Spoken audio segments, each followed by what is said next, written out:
What up, y'all, and welcome to Marriage Builder. Tonight, it's the digital virtual version that you get to watch again and again. Sometimes people say in the live versions that, we go so fast, get so much information, took notes, don't get a chance to get back to it. This one, you can run it on back. You can run it back. You can pause it. You can talk through it. You can think through it.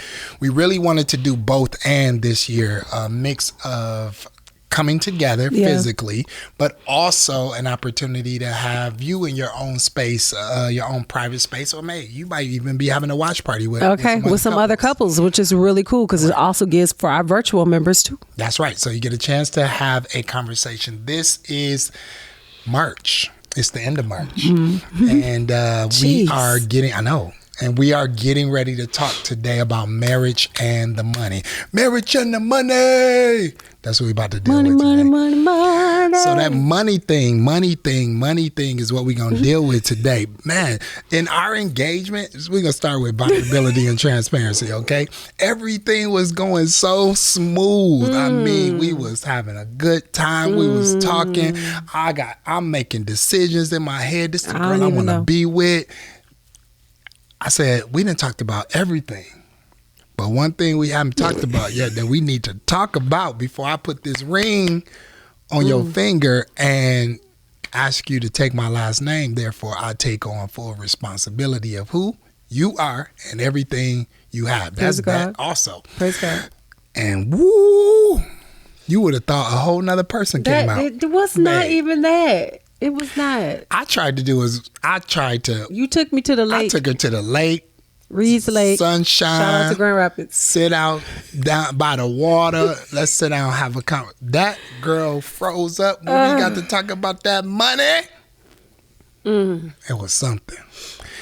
First kind of tense moment in our whole courting process. It was there. Yeah. Yeah, that was the moment. That was the moment. And it was, I think it was mainly because no one had ever asked me about your money, about my money. And I didn't know where this was going because, of course, he never dated me. So he's asking me this question. And I'm just like, where is this going? Because you haven't made a commitment to me. So why are we talking about money? I need to know how much money you got, how much you owe, how much you in debt before I be talking about, will you be my wife? But in that moment, the Lord told me to not answer the way that I felt, but to answer what was right and what you have been praying for. And so I had to get myself together. I was authentic. I had an attitude. My walls were up. But in that moment, I really had to ask the Lord what to do because I know I was being ugly. I know it was.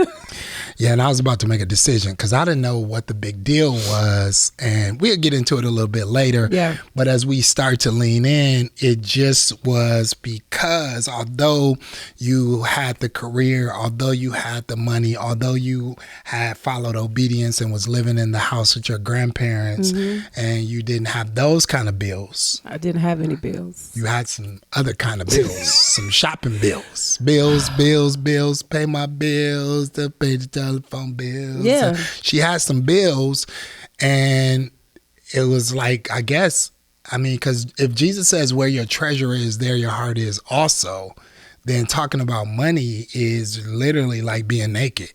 Yeah, and vulnerable. Right. And you was shamed. I don't think I was shamed. I just didn't want you in my business. But why?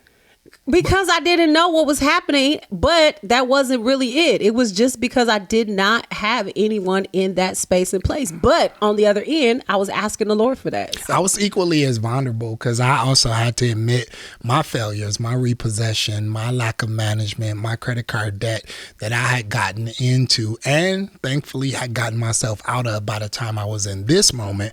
But I didn't put her out there to see that she was the only one to have financial situations. We all tend to have financial situations if we don't learn practically about how to manage money growing up and how to manage money in marriage. So this is the first moment that we were having this conversation, and we didn't wait until we got married to have it. Exactly. We had it before, and that tension point also kind of taught us, because in premarital counseling, whenever we do premarital counseling, the biggest document in that session is a financial disclosure conversation that we don't care to see, but that we ask the couples to work through together.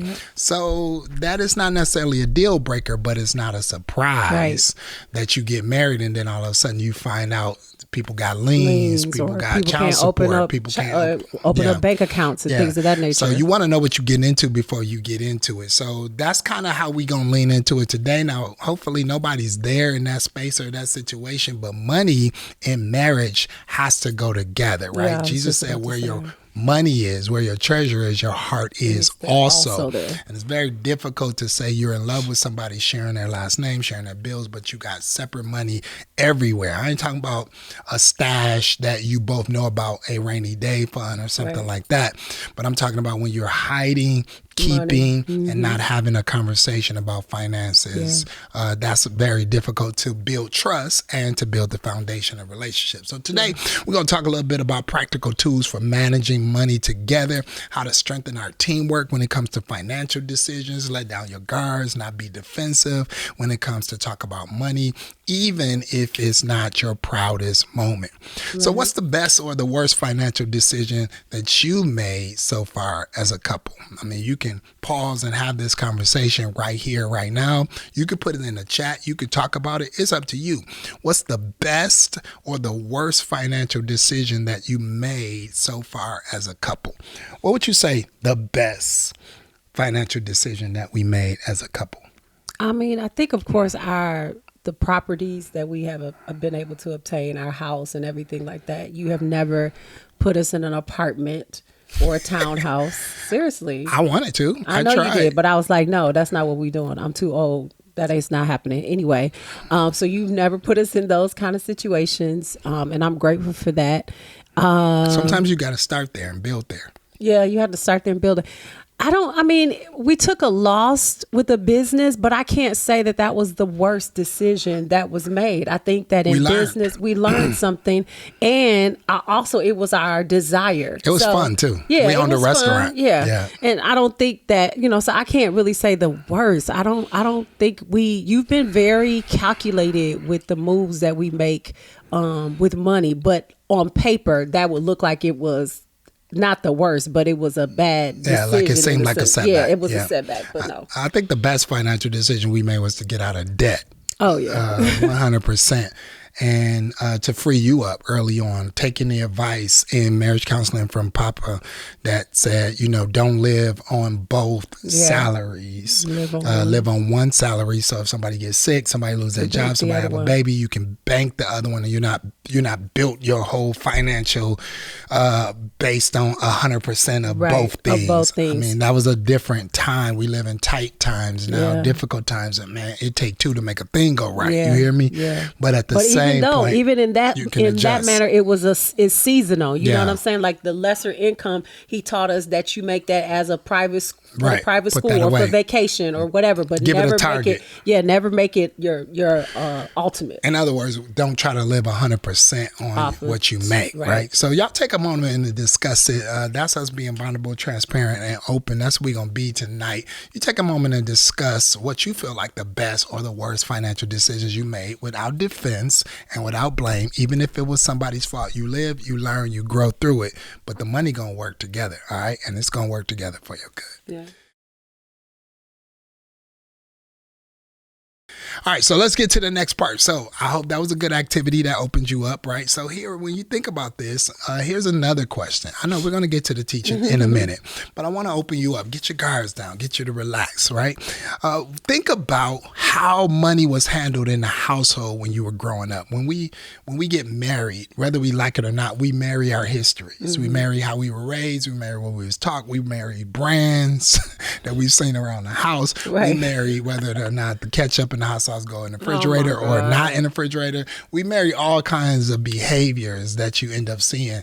But one of the behaviors sometimes that we hide from our that were hid from us is how you pay bills, how you handle money, right? Because it just was done, and they're not always sitting down having a conversation with us or teaching us about that. So how was money handled in your household? I want you to write down or have a conversation about how money was handled in your household. Growing up, for me, we grew up poor. I never saw money handled in the household. I know that sometimes it would be a struggle because whenever I would ask for something or go to the store, my mom would be like, don't touch nothing. You ain't getting nothing. Or either if I was getting something, she'd be like, one thing, right? she rationing out what I could have and what I could do. I knew my parents worked hard. I knew they were gone, but I never saw, I knew bills came in because I knew we had mail, but I never saw them like sit down, pay bills, make bills a priority conversation. Yeah. Even as I got older, I just knew things got done, but I didn't know how they got done. Yeah. I don't know. For me, it was a little twofold. My mom was very strategic. Like she just, I don't know. I feel like she was a miracle worker sometimes. Because, right. Growing up, we always lived in a house, but I didn't know that we didn't own the house. She always leased it, but she always found a way to make things happen. And I think probably for my grandfather, it wasn't good. I just, he just gave us whatever we wanted. So that's probably right. That's probably so living in those both worlds that I felt like if my mother couldn't give it to me, just go call my grandfather. You know what I'm saying? So it was like, it wasn't realistic. Yeah, my mom was young. My mother and father was young when I was born also. So I was, around my grandparents. And like, I remember my grandfather just saying, anytime he gave me some money, be like, don't let it burn a hole in your pocket. I find myself saying that to my youngest son right now. Time you get it, you're ready to spend it. Don't let it burn a hole in your pocket. So I think he seared in saving in my head by telling me that, hold on to it, which also created a good thing for saving, but it also made me feel like fearful. Yeah, I'm scarcity. I'm a loser. It kind of, I think I grew up then with a scarcity mindset, and then when I came to the kingdom, I had to shift from a scarcity mindset to an abundance mindset, and I still find my mindsets fighting today. I would see my grandma though sitting down. She paid bills. At a particular time. Bring me the mail, get the bills. I see her sit down and write out the bills and be paying them, and then put the stamps. Come here, help me put these stamps on her. She put the stamps on and then go put it in the mailbox. So she taught me there's a time to sit down. So I think that discipline came from my grandmother, but my parents, I never saw them pay bills. Yeah, but the other thing in there, what we learned is I also learned from my grandfather and my mother, like this was upfront, was paying tithes. Like that was definitely something that they taught me and made sure that that's what I did, so I could, that part of money, understanding that you needed to give your tithe to God and to give your offering to God. And if I'm honest, growing up, I needed to understand that because my mom would always tell me she didn't have anything or didn't have no extra money for me for nothing, but I would always see her give it at church or selling cakes or cooking chicken dinners or whatever for the building fund or pastoral anniversary. And I'd be like, we don't got no money, but you got money for that, you know? And she would teach me the principle of giving. And also when on the back end, God would show up and make a way because of her faith or her obedience. She would show me, she was like, see how this happened? We didn't know how that was going to happen. And then I learned how to give, even though I had to understand giving because it looked real churchy back then. Right? So how do money mindsets growing up affect your marriage? Because whether we believe it or not, all these things that are happening to you and around you are literally shaping how you manage money, how you handle money, what you think about money, how you behave about money, and let alone at school, they rarely teach you anything but how to count it, right? They don't teach you how to invest it or what to do with it. Yeah. And then all of a sudden you're an adult. And if you never had this conversation when you get married, you got two mindsets, two different experiences now trying to manage a financial future together. That can become challenging. And you need to think about how your money mindsets are affecting your marriage today. Because sometimes people are arguing about things that's really just a mindset. Right. You're coming up against a mindset. It's not the person that you're upset with. Right. It's the conversation you never had. Or it's the conversation you need to have with your spouse, not about them, but about money, right? And how you got it and how you got there. And so these lessons that we learn become the things that shape us. So I want you to think about and talk about your biggest money lesson that you learned growing up. What's your biggest money lesson that you learned growing up? Have this conversation. You can pause, you can discuss, or you can keep going, but don't just blow past this. This is a great opportunity for intimacy, vulnerability, and transparency. Somebody might be having some money tensions right now, but I believe it's just a conversation to get clarity on a mindset. We about to teach in a minute when y'all come right back. Y'all good?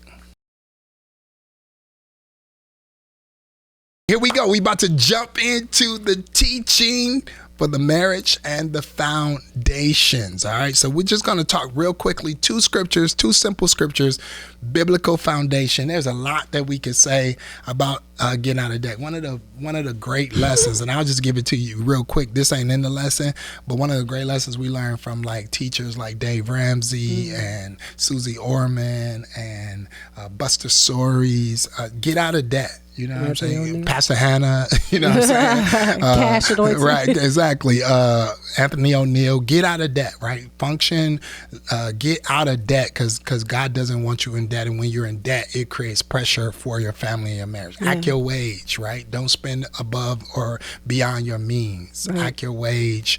Make sure that you are, living within your resources. And that everything doesn't have to be purchased right now. Yeah. Like there has to, set some goals of various different things that you want. It doesn't mean that you can't have the nicer things in life, but just make sure that you set a goal. You give yourself some time to save and to build and things of that nature. And maybe not in this season are we going to do this, but we're going to do it in the other season. And I think when couples have those kind of conversations, you lay everything on the line of what you desire and what you want, and then you put like a time stamp on it. It allows you to be able to hear from both sides of it, but it also allows you to be able to get or to manifest the various things that you want. That's good. I think we're going to live right there. Proverbs 22:7, the rich rule over the poor and the borrower is slave to the lender. Yeah. So God has no plans for you to be a slave to anything or anybody. So the faster you can eliminate and get out of debt, the better your life can be in terms of money and fluidity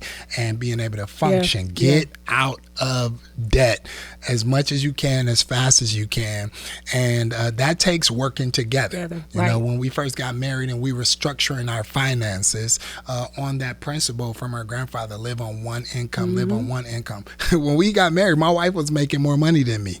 She was making more. Here we go. What? Not the good. Why you say it like that? Yeah, because I thought you was gonna make a little. No, you was making more bread. You was making more money than me. Because you gonna say something at the end. You was making more money. Was then, know, and that's. I mean, and yet, and still, you found that I was the more savvy. Because I had made the most mistakes. Because don't think that you get savvy without making mistakes, right? Because I had made the most mistakes and I dug myself out of those mistakes. You've trusted my leadership when it comes to finances, even though you was making more money. And so we trimmed down, and I created a plan to say, hey, babe, give me half of your check. Give me half of your check, and I'm gonna resolve your debt. The debt that we got married with, I'm gonna take care of that. And she, handed that check over.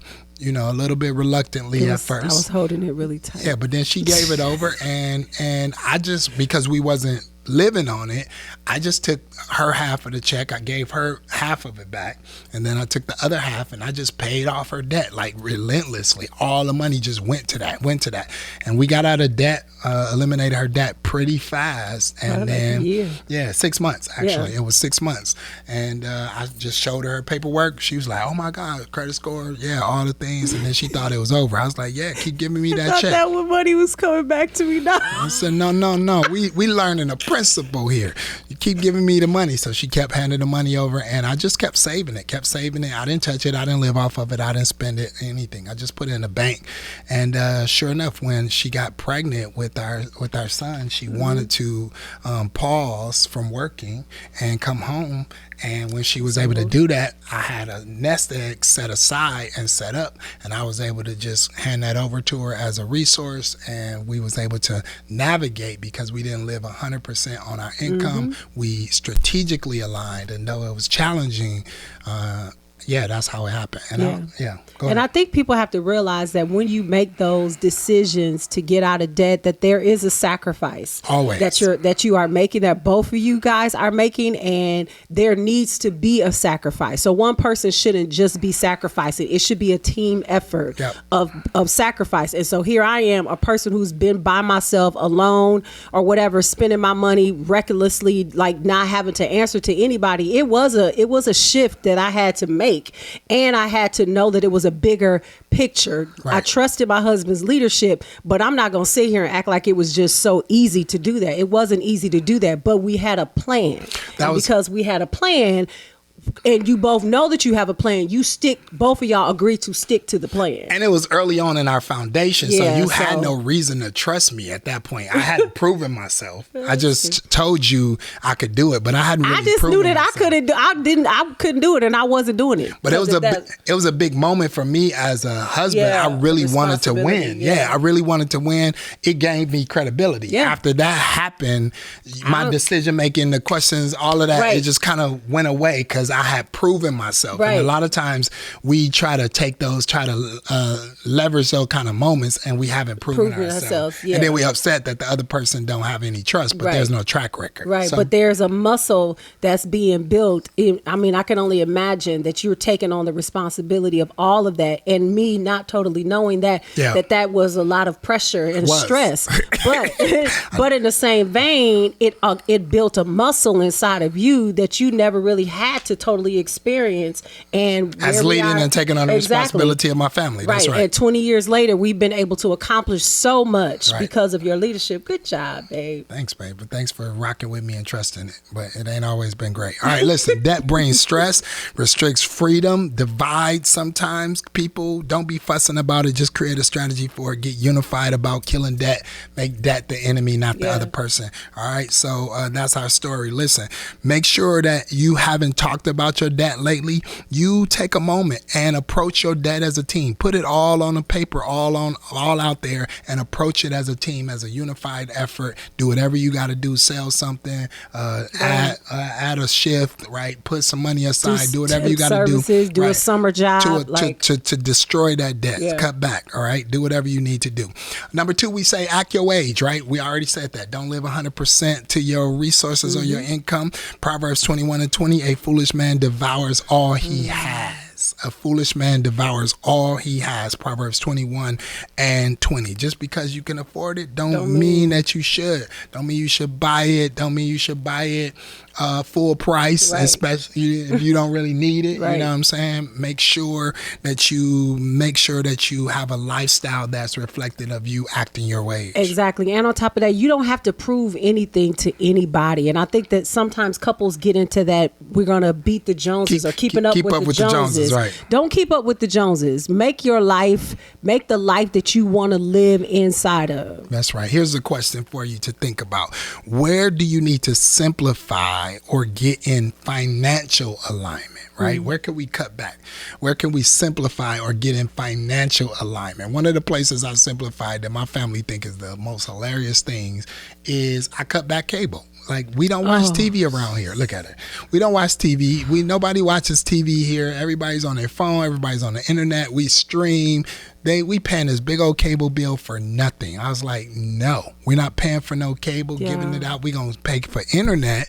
You can have that, and we can get a couple apps, right? But we're not going to waste money just because it's what you think we should have. That was a cutback. We haven't had many cutbacks, but that was a cutback. Eating out so frequently. We pick days that you can eat out, right? Certainly Friday is pizza night. I got that from John Hill, right? Friday is pizza night. And so we do things like that, but we don't be over just indulging. We act our way so we can pull back. And if we do overindulge, like it is an announcement. Right. Or this is special. Right. This is a special dinner. Number 3, and we only got a few more. Get on a budget, right? So it's important to get on a budget. Luke 14:28. For which of you intending to build a tower does not sit down first and count up the cost? Which of you building a tower does not sit down down first and counted the cost. Get on a budget. How much? We did a budget analysis this year. It was frustrating my wife. How much do we spend on groceries? I don't know. Why? Because anytime she needs something, she just go to the store. Swiper, no swiper. Swiper, no swiper. I'm like, babe, groceries is going up. I don't know where the bottom is. How do we budget for this? So we gonna instead of buying groceries on a credit card, we're gonna buy groceries on cash. Cash changes things. Cash in an envelope in your hand changes how you spend it. It changes how you release it. Makes you think about what you purchasing. It's no emotional attachment to a credit card. There's no emotional attachment to it. So we had to do a budget analysis so we can find our bottom. I don't have nothing to say about that. Well, I mean, I'm in it, but it's true. I'm in it. I'm in it, but it's true. Like you do to do that. A budget isn't bondage, babe. I understand. It's not bondage. It's not. It's just a blueprint. It makes you just realize how much. It makes you realize how much you just like. It is. I do. Yeah. I know, right? Yeah. You be like, dang, where'd that money go? Or having to talk about it, having to ask, be accountable, the ask accountability. Yeah. Yeah, that part. Okay. Yeah. Move on. So, get on a budget, right? What is the budget so you can learn as a team and just having constant conversations about money, it changes how you manage money, right? So that's what we just did, so we didn't have any tension, all right? 4, save and invest. Gotta save, stack.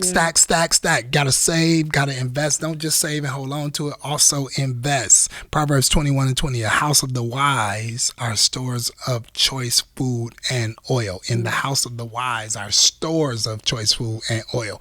So, saving is the first level. But after you save, you gotta learn how to release. Yeah. Save and invest. Yeah. Growing up, it was just save. Exactly. And nowadays, the bank figured out that you was trying to save, so they give you what, 0.10 or something on your savings account, making no money on it. At least get a high yield saving account. At least let your checks funnel into one account, a high yield savings account. Game changer right here. High yield savings account. Pay your bills out of the high yield savings account. You'll hold on to it a little bit more when you see it because it's making 4%, 5% on the money as it's coming in instead of just putting it direct deposit directly in the bank, getting nothing from it. Let your money come together so it can work together and grow together, and then let it filter out where it need to. A little savings over here, a little bit over here, pay these bills, pay these bills, and then make sure that you invest. Find somebody that knows about money and learn how to invest your money in something. Real estate, in the market, in the future, in something, right? In insurance, find somebody who knows more than you about money. Because my parents never talked to me about investing. They talked to me about saving. My grandma, saving. Nothing about investing. I never heard about it till I was grown. Got good mentors, good teachers, good leaders around me, and read some books. That's when I learned about investing. Yeah, and there's really no reason. Or your grandfather, actually. Yeah, and he did. While he was still alive, he was investing. Right, he was still investing. But, there's the time that we live in now, there's really no reason not to know. Between all of the internet, online information, you have to vet it and ask people different questions or whatever. But when you see financial planning, seminars, workshops that's happening, go to them. Get the information that you need. You don't just go with the first person, but get the information that you need. And it will benefit we're supposed to leave an inheritance for our children's children. That's what I was going to say. Investment isn't just about money mindset. It's about legacy mindset. It's about the future, right? And so leave an investment, find how to invest, and do so. All right. So last one is give. Can't get away from it. Luke 6:38. Give, and it shall be given to you. Good measure, pressed down, shaken together, running over, shall man give it. One time you do it, 7 times it comes back. You do it one time, it comes back to you 7 times. Giving is a law of reciprocity. It's not just in church. It's whatever you give. Whatever you want, you give. You give what you want, and it will come back to you exponentially. But giving has to be an attitude. It has to be a mindset. It has to be a behavior. Giving destroys greed. Right? Giving breaks down greed and teaches you to be selfless. Right. And practice it in your marriage. Right. Giving compliments, giving thanks, giving affirmation, giving appreciation, giving money. Give and it shall be given to you. Good measure, pressed down, shaken together, running over, right? So a giving marriage is always a blessed marriage. What's one thing you want to give this month, right? Together. Think about what's your giving goals. When we get ready to give, we be like, what you want to give? And it'd be so crazy because it'd be like we have the same amount in our heads. Right. So giving is a goal. And how much do you want to give? What do you want to give away? Because giving makes you prosperous. It puts you not in the seat of the receiver. It puts you in the seat of the giver, and then you're going to receive. Right. We're most like God when we give, right? Right. We're most like God when we give. So what do you want to give this month? Time, money, resources, compliments, affirmation, forgiveness, care, concern. I don't know. You decide. But this is the method and the way. This is our financial conversation for the month of March. Money and the marriage, right? So recap. Get out of debt, act your wage, get on a budget, save and invest, and give. We learned these principles right here from Dave Ramsey, but so many financial teachers. Right. Dr. Martin Williams, influential financial teacher in our life. John Hanna, of course, Pastor Hanna, influential financial teacher. Charles Johnson, influential financial teacher. Anthony O'Neill, I said Dave Ramsey, Susie Orman, so many people, so many books, Psychology of Money, Money Mindset. Get your money right, y'all. You got to learn what you don't know. Don't be ignorant in the area of your resources. In this time and day that we living in, we got to be financially savvy and a good steward of whatever God puts in our hand. And don't be so religious in regards to money. Like Jesus paid it all. Yes, he did. But he gave you the knowledge and the information so that you'll be able to do some things on this earth. So if you don't have any books about money, this is that. Right. This is that announcement that you need to be building up your book library about money. We're talking more about different places and spaces where you need to be building various things in your life over the months and marriage builder. But you definitely, this is one thing that as a goal within the next 30 days, get you a book about money. Like talk about it, like have a conversation, have a book read with each other, especially if you come from a space and place as kids, growing up that you didn't have it. And teach your kids about it, right? Exactly. Have these conversations with your children. So we hope this has been good for you. We sent you text messages all week building up with some of these principles. On Instagram. Giving you scriptures, what the scripture said about it. Talking about who's the spender and who's the saver in the relationship, right? You got to know who's the spender, who's the saver. Don't let gender roles make you be broke, right? Decide who's better with money by who handles it. Set these priorities. These are necessary conversations that you need to have. These are necessary conversations that we have. You need a budget sheet. We're going to send you a couple links, a couple documents, budget sheet, debt snowball sheet, a few links other people that you can watch. Discuss your priorities together. What's in the next 6 months you want to do, what you want to buy, how you want to spend together, how you want to save together, how you want to work together and get your money together. Here's the date night challenge for the month, y'all. The team came up with this and we're so excited about it. We want you to go on a date with a financial goal of you can't spend more than $50. And the $50 can't be on food. Yep, that's right. You got to go on a date. You need to go on a date with your spouse and spend under $50. Make it memorable. Make it a great time. Take a picture. Post us, tag us, let us know. We want to share it. Man, you might even win a prize for the most creative date for under $50. That is not on food. All right. God wants you to have money. He wants you to have money. Don't worry. Don't have money worries. Don't have money fears. Just be a good steward of your financial. He will supply all of your needs according to his riches and glory. We hope this has been real for you. April, y'all, we celebrate 20 years in marriage. We're so excited. 20 years. We're going to have a celebration of marriages. Look for the link so you can make sure you register. We're going to have a party, y'all, where we celebrate not just our marriage, but all marriages. We don't have enough people celebrating marriages. Let's celebrate. Let the married folks celebrate, all right? That's what it's going to be. All right. So make sure you save the date. It's the end of April, the last Friday, I think it is, of April. You'll get the link. You're going to find out about that.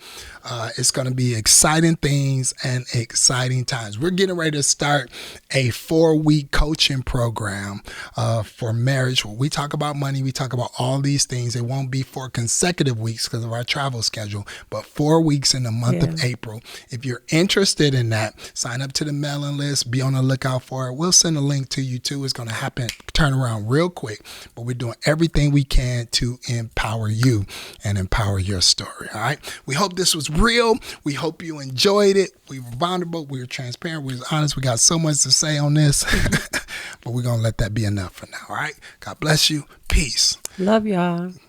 Come on. Marriage and the money.